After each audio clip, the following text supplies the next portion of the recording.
So hello guys, welcome to my brand new video. You are watching Park iOS Tech. In this video I'm going to show you that how you can fix your Snapchat login error that due to repeated attempts or other suspicious activity.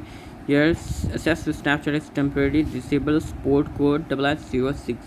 So how we are going to fix that? So simply you have to go back to your home screen, and after that you have to simply open your App Store.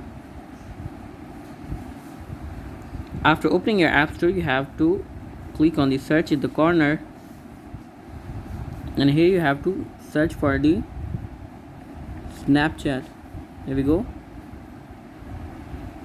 After that you have to open the Snapchat and check that your Snapchat is updated or not.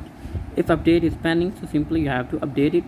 After updating it, you have to go back to your settings. After opening setting, you have to open your Wi-Fi and check that your Wi-Fi is properly providing you internet or not. If it's not properly working, then simply you have to scroll down and you have to open your mobile data. After that you have to again scroll down. You have to open your general, and all above at the end you get the option of transfer or reset iPhone. You have to tap on that, open the reset, and simply you have to click on reset network setting, and I hope that your problem will be fixed. Thanks for watching.